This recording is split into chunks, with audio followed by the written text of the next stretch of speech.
professor Júlio Henrique e hoje eu vou ministrar a sexta aula da disciplina de Ciências Ambientais do curso técnico de Meio Ambiente, primeiro ano do ensino médio. Como de costume, vamos falar nossos avisozinhos, né? Que é basicamente para recapitular nossa aula. Na aula anterior nós trabalhamos ecossistemas, os elementos do ecossistema, níveis tróficos, fatores, consumidores, decompositores. Eu estou tentando organizar uma live, mas com a turma do primeiro ano, mas eu ainda não organizei, eu fiquei de organizar porque eu ainda estou aprendendo a lidar com esse novo formato. Eu já fiz alguns testes com o pessoal do terceiro ano, foram bons testes, mas eu preciso melhorar a internet aqui de casa. No meio da live a internet caiu e cortou o vídeo, então é uma situação chata, tem umas dificuldades. Então, quando eu tiver superado, sanado isso, eu vou combinar com vocês para a gente realizar uma live só de questões, tá bom? Resolvermos questões, principalmente esse conteúdo que traz muitas questões do Enem. Também queria parabenizar pela turma, estou gostando muito dos comentários, das participações nos posts. Lembrando que os comentários dos posts geram pontos qualitativos, entendeu? Então é muito importante que vocês postem os comentários. Eu estou gostando muito, ainda não tive tempo de responder todos. E pela própria plataforma do Google Classroom, ainda também estou tendo um pouquinho de dificuldade de responder post a post.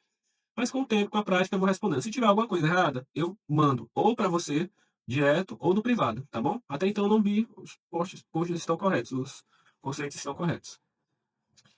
E vou também dar alguns conselhos. Veja bem, eu sei que essa modalidade live e esse contexto da pandemia não são os mais, vamos dizer assim, prazerosos e chamativos para você estar estudando, tá? Eu sei que é complicado a gente estudar pela à distância, mas eu estou aqui para trazer o melhor que eu posso para fazer um ensino de melhor qualidade possível, mesmo com essa situação. Eu sei que é desmotivador e etc, mas eu queria pedir para vocês terem mais cuidado e mais paciência na hora de responder as atividades. Tem gente que está errando por besteira, besteira mesmo. Também tem gente que está deixando as atividades para responder na véspera. Olha, você pode responder o horário que você quiser. Só que na véspera, corre o risco de você esquecer. Você perder o prazo e ficar sem responder a atividade, o que é pior. E essa é a minha preocupação, viu? Mas você fica à vontade para responder o horário que quiser.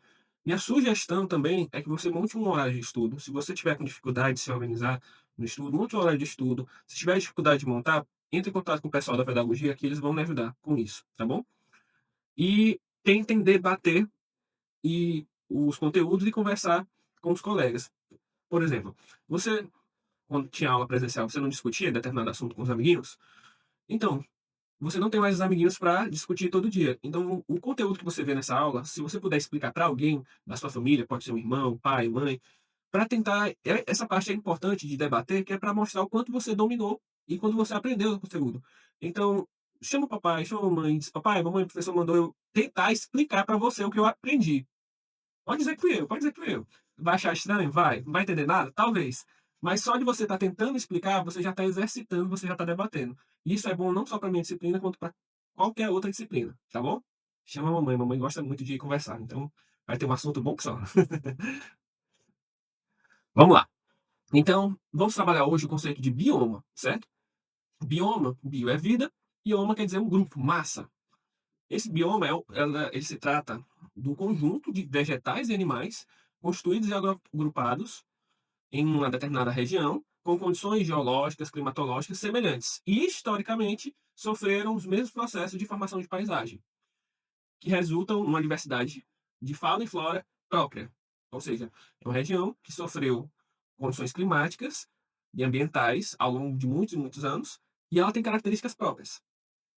Isso é um bioma. Bioma não é ecossistema. É interessante nós discutirmos porque muitas vezes, erroneamente, as pessoas chamam bioma um ecossistema e chamam um ecossistema de bioma. Não são a mesma coisa. Um ecossistema é um conjunto de elementos bióticos e elementos abióticos. Já o, o bioma, ele vai muito além disso. Vai relações maiores. Então, as dimensões do bioma são maiores, que vão além das interações. E o ecossistema trata mais das interações, meio biótico como abiótico. Já o bioma não, ele tem toda uma área, todo um histórico, toda uma perspectiva.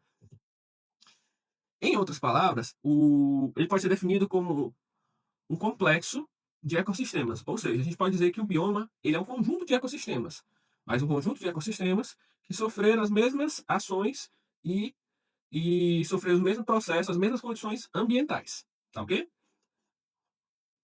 Como assim? O bioma é uma unidade geográfica, certo?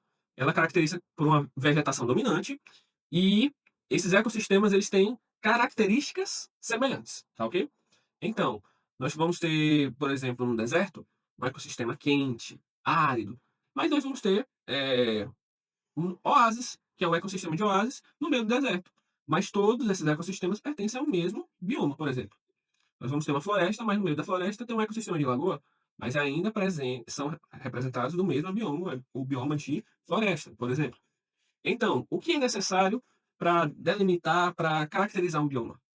O bioma são todos os ecossistemas que têm em comum as mesmas condições ambientais. Que condições ambientais são essas? São cinco. No caso, macroclima, fitofisionomia, fauna, solo e altitude. Ou seja, todos os ecossistemas em uma área, se eles tiverem essas mesmas condições, eles são ecossistemas do mesmo bioma. Mudou uma dessas condições, já são de biomas diferentes. E essas são as características básicas para a gente diferenciar, para a gente tentar delimitar até onde vai um bioma. Lembrando que os biomas são áreas imensas, são muito grandes os ecossistemas de bioma. Pode ser um ecossistema ou vários ecossistemas de bioma. Eles todos têm que ter essas cinco características. Quais são essas características? O macroclima representa as condições climáticas de um determinado local.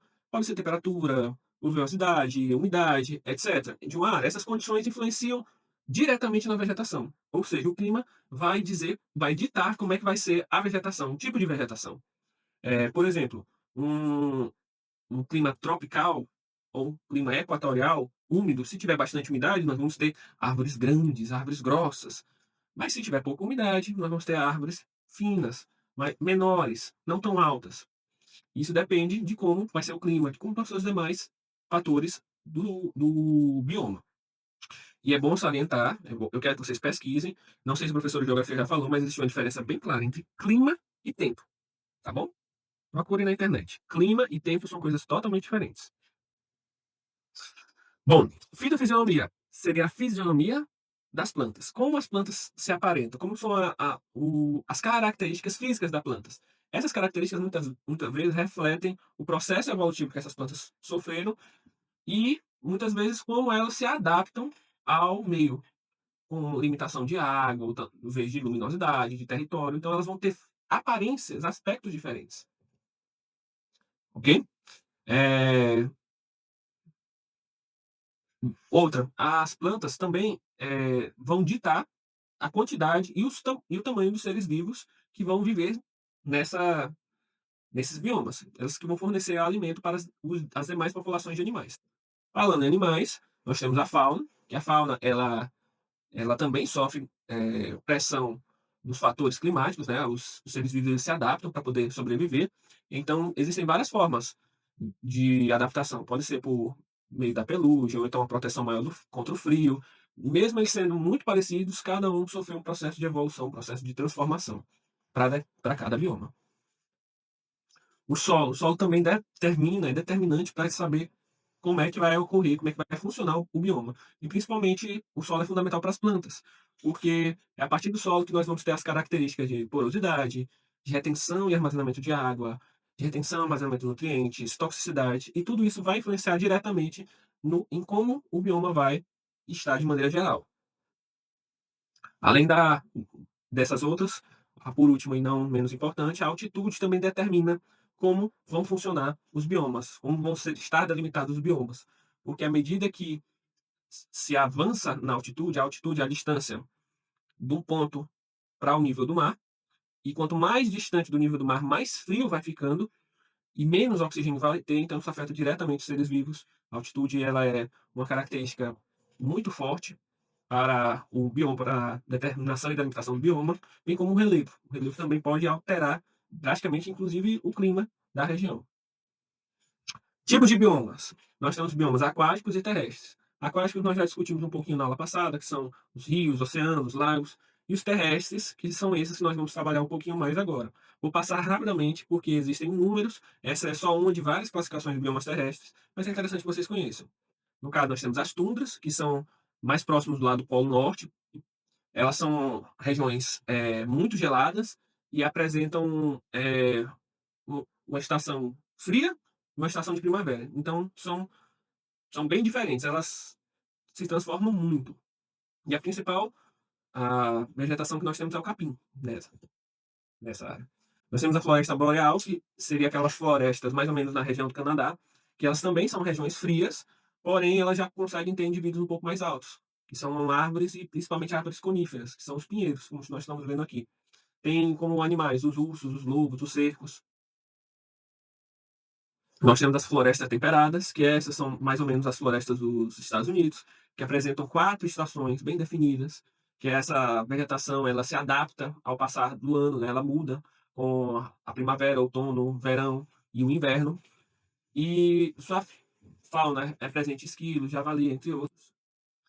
Floresta tropical, ela é a floresta as florestas tropicais são as que nós temos aqui no Brasil, que elas são florestas que ficam mais próximas do Equador, tem um clima quente, tem muita chuva, muita pluviosidade, certo? E elas têm uma grande biodiversidade, com a presença de antas, onças, macacos, répteis, entre outros.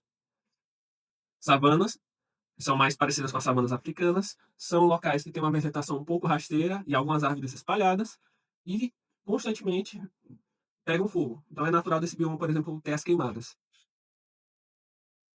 Os campos são planícies longas que têm como principal arbustos e gramíneas e podem ser encontradas em diversas altitudes. São lugares planos, uniformes. E por último, os desertos. Os desertos são locais extremamente áridos ou semiáridos que têm pouca água e os animais se adaptam para viver nessas temperaturas e com essa quantidade limitada de água. E não podia deixar de falar sobre os nossos biomas brasileiros, que eles são muito rico. O Brasil tem uma biodiversidade incrível e os biomas, e possui no total 6 biomas, que são a Amazônia, o Cerrado, a Mata Atlântica, a Caatinga, o Pampas e o Pantanal. Se der tempo na nossa disciplina, talvez nós vamos ainda trabalhar esses biomas. Mas eu ainda vou conversar com a professora de geografia, saber até onde ela vai trabalhar essa questão com vocês, tá bom? Por hoje é só. Eu quero desejar bons estudos para vocês. Um grande abraço e logo mais estaremos juntos. Tchau, tchau.